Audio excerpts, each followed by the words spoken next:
আসসালামু আলাইকুম এভরিওয়ান। আড্ডাবাজের প্রথম এপিসোডে আপনাদের সবাইকে স্বাগত। বেশ কয়েকদিন আগে Sony Spiderman brand new day এর একটি ট্রেলার লঞ্চ করেছে, যার পরে ইন্টারনেটে ট্রেলার ব্রেকডাউন ভিডিওর বন্যা বয়ে গেছে। কিন্তু আজকে আমি আপনাদের সামনে এমন কিছু হিডেন ডিটেলস নিয়ে এসেছি যা হয়তো আপনারা আগের কোনো ভিডিওতে দেখেননি। আর একটি ভিডিওতে এই পুরো টপিকটি কভার করা আমার জন্য অনেকটা ইম্পসিবল ছিল, তাই এই পুরো টপিকটি আমি টোটাল 3টি পার্টে কভার করব। So let's start.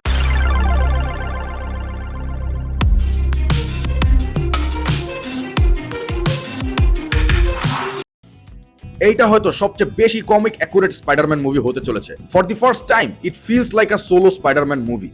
পিটার পুরো একা এবং একটি মিজারেবল লাইফ লিড করছে, এবং তা সত্ত্বেও সে বাইরে যাচ্ছে এবং তাদের জন্য ফাইট করছে যারা নিজের জন্য ফাইট করতে পারে না। দেন সে নিজের অ্যাপার্টমেন্টে স্যুট ক্লিন করতে থাকে এবং নিজের ক্ষত বিক্ষত শরীর নিয়ে ওয়াশিং মেশিনে হেলান দিয়ে থাকে। Isn't it the Spiderman we all wanted? wounded, beaten, broken, but still showing up when it matters the most. ট্রেইলারের শুরুতেই আমরা দেখি নিউ ইয়র্কের স্কাইলাইনের উপর স্পাইডারম্যান আপসাইড ডাউন অবস্থায় বসে নিজের ফোন ইউজ করছে। আর ভালো মতো নোটিস করলে দেখা যাবে টম হল্যান্ডের ভেইনস গুলো পুরো পপড আপ হয়ে গিয়েছিল সেখান থেকে ওঠার সময়। মেবি সিনটি শুট করার সময় তার বডিতে সেফটি ওয়্যার অ্যাটাচ করা ছিল, but still it takes a crazy amount of strength to pull this of.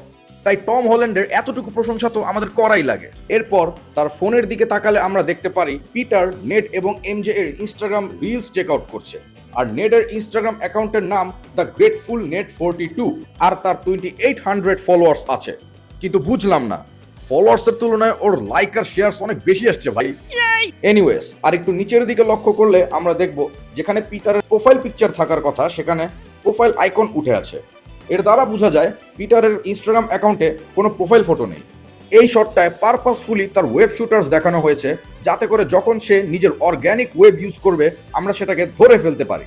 এরপরে আমরা পুলিশ সাইরেন শুনতে পাই, যা শুনে পিটার মাস্ক পরে এবং নিজের স্পাইডারম্যান বিজনেসে লেগে যায়। সে স্কাইস্ক্রেপার থেকে জাম্প করে এবং এমসিইউতে আমরা প্রথমবারের মতো দেখতে পারি স্পাইডারম্যানের স্যুট বাতাসের সাথে রিয়্যাক্ট করছে। এর আগে কোনো মুভিতেই আমরা তার ন্যানোটেক স্যুটকে অনেক বেশি বাতাসের মাঝেও কোনো রকমের রিঙ্কলস প্রডিউস করতে দেখিনি। ভিএফএক্স টিম এটা অ্যাড করেছে এইটা ইন্ডিকেট করার জন্য যে স্পাইডারম্যানের এই স্যুটকে সে নিজে হ্যান্ড স্টিচ করেছে। And bro, look at that. যেই ওয়েতে পিটার পিছনে তাকানো ছাড়া উঁচু থেকে পড়ে যায় তাতেই বোঝা যায় যে সে ভিতর থেকে কতটা ব্রোকেন হয়ে গেছে। জাস্ট ইম্যাজিন, আপনার বেস্ট ফ্রেন্ড আর আপনার গার্লফ্রেন্ডের আপনার কোনো কথাই মনে নেই, আর তারা একসাথে রিলসে এসে এইটা বলছে যে তারা এর আগে আর কখনোই এত হ্যাপি ছিল না। পিটার এখানে পুরো একা। সে যেভাবে লাফ দেয় তাতে বোঝাই যায় যে সে নিজেকে অলমোস্ট ক্যাচ করতেই চাচ্ছিল না। But he is also Spiderman, so he must go on. এইটা আমাদেরকে ইন্ডিকেট করে যে পিটার স্লোলি নিজের হিউম্যান সাইডকে হারিয়ে ফেলছে এবং শুধু স্পাইডারম্যান হওয়াতে ফোকাস করছে, যেটা হয়তো তার ডিএনএ মিউটেশনের মূল কারণ। এরপরে আমরা পিটারের চোখের একটি ক্লোজ আপ শট দেখতে পারি, and what a mind blowing shot it was. Background noise একদম ক্যান্সেল হয়ে যায় আর আমরা শুধু পিটারের হেভি ব্রিদিং শুনতে পাই। এইটা আমাদেরকে দেখায় যে ফাইটের ঠিক আগ মুহূর্তে মাস্কের পিছে অ্যাকচুয়ালি কেমন ফিল হয়। হ্যাঁ, অনেকেই এটা নিয়ে ক্রিটিসাইজ করেছে যে এটা ইম্পসিবল একটা শট। পিটারের মাস্ক স্কিন টাইট, সো তার মাস্ক আর তার ফেসের ভিতরে এতখানি গ্যাপ থাকা পসিবলই না। কিন্তু তারপরেও আমাদের অ্যাপ্রিসিয়েট করা উচিত যখন ডিরেক্টরসরা নিজেদের ক্রিয়েটিভ লিবার্টি ইউজ করে আমাদেরকে শ্রাঙ্ক ডাউন করে একটা সুযোগ করে দেয় সেই ভিউটি দেখার, যেটি আমরা কখনো আগে এক্সপিরিয়েন্স করিনি। কারণ অনেক সময় একটা ভিজুয়ালি ইম্পসিবল শটও ইমোশনালি অনেক কানেক্ট করতে পারে এবং সেটা মুভির জন্য অনেক ইম্পর্টেন্ট হয়, যেটা আমরা ইন্টারস্টেলার মুভিতে আগেও দেখেছি। আর আই ডোন্ট থিঙ্ক যে এই সিনটা শুধু ট্রেইলারকে সিনেমাটিক বানানোর জন্যই দেওয়া হয়েছে, কারণ ট্রেইলারে পরে পিটারের চোখ কালো হয়ে যেতে দেখা যায়। সো প্রথম দিকে আসলে তার চোখে ইচ্ছে করেই বেশি ফোকাস দেওয়া হয়েছে, যাতে অডিয়েন্স পরে ট্রেন্ড আপ হয়ে যায় এবং অটোমেটিক্যালি তার চোখের দিকে পরের শটগুলিতে বেশি ফোকাস করে, যাতে করে তার চোখে চেঞ্জেস আসার সাথে সাথেই আমাদের ফিল হয় যে সামথিং ইজ ভেরি রং। এর পরের সিনে পিটার কফি পান করতে করতে সেই লেটারটি পড়তে থাকে যেটি সে নো ওয়ে হোমের শেষে এমজে আর নেডের জন্য লিখেছিল। এখানে পিটার তার ওয়েব শুটার পরা থাকে, যাতে করে বোঝা যায় যে সে তখনও অর্গ্যানিক ওয়েবিং শিখেনি। আমরা লেটারের একটা ফুল ভিউও পাই, যেখানে লেখা থাকে, high, my name is Peter Parker and you don't remember me, but I have something to tell you that's gonna sound crazy, but it's the truth and I know you are gonna believe me because you are very good at telling when I am lying. We used to be together, we were together, but something bad was gonna happen to the whole world. And the only way to stop it was to make everyone to forget about me, including you. Because I am not just Peter Parker, I am Spider-Man. And sometimes Spider-Man has to do the hard thing, even if it breaks Peter Parker's heart. Maybe I will never leave this to you. Maybe I am writing this just for me. Maybe that's my responsibility to live along with the truth. And the truth is, I love you. And I hope that deep down something inside of you remembers you love me too. কান্না আসতেছে আমার, কান্না করে এসে পড়ছি guys. যাই হোক, এরপর আমরা পিটারকে একটা স্মল কফি শপে বসে থাকতে দেখি, যেটা হয়তো সেই কফি শপ যেটা এমজে নো ওয়ে হোমের লাস্টে কাজ করছিল। আর তার সামনে একটা রোজ গোল্ড কালারের ফুলের তোড়া দেখতে পাই, যা সেই ট্রেলারে পরে গিয়ে এমজে এর হাতেও দেখা যায়। এরপর আমরা পিটারকে তার স্যুট ওয়াশ করতে দেখি, খুবই মার্কা মারা একটা ওয়াশিং মেশিনে। Let's think for a moment guys.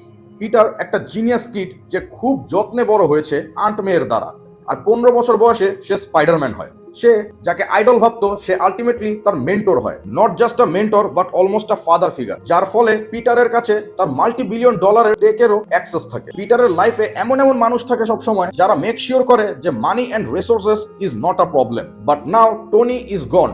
Happy এর তার কথা মনে নেই, এমজে এরও তার কথা মনে নেই, আর আন্ট মেও মারা গেছে। যেখানে আগে তার কাছে আনলিমিটেড রিসোর্সেস ছিল, এখন সে পুরোপুরি ব্রোক। আগে সে ন্যানোটেক স্যুট রুমে চার্জ করতো, আর এখন হাতে সেলাই করা স্যুট একটা ভাঙ্গারি ওয়াশিং মেশিনে ধুচ্ছে। We got say life isn't going easy on him, যেটা তার ক্ষতবিক্ষত বডি নিয়ে ওয়াশিং মেশিনে হেলান দিয়ে থাকার মাধ্যমে পারফেক্টলি পোর্ট্রে করা হয়।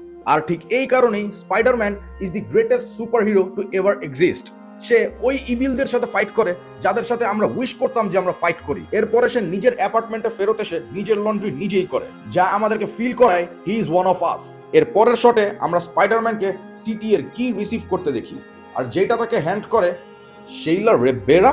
So does this mean Daredevil season 2 এর শেষে উইলসন ফিস্ক নিজের পজিশন হারিয়ে ফেলবে? কারণ ফিস্ক একদিকে সকল মাস্ক ভিজিল্যান্টিদের হান্ট ডাউন করার জন্য একটি টাস্ক ফোর্স চালু করেছে, অপরদিকে শেইলা স্পাইডারম্যানকে সিটি এর কি ধরিয়ে সম্মানিত করছে। আরেকটা ডিটেলস যেটা না বললেই না, পিটার ঘরের ভিতর কি নিয়ে একা বসে আছে, তার সাথে সেলিব্রেট করার কেউ নেই। আর লক্ষ্য করলে দেখা যাবে তার আইব্রো এর সাইডে, নাকে আর গালে কাটস অ্যান্ড ব্রুজেস দিয়ে ভরা, ইভেন তার ঠোঁটের নিচেও কেটে গেছে। দেন তার ফেস থেকে ক্যামেরা ফোকাস সরে যায় কি এর দিকে, যেটা এটা পোর্ট্রে করে যে achievements like this are nothing when the people you love aren't there to share it. So that's all for today.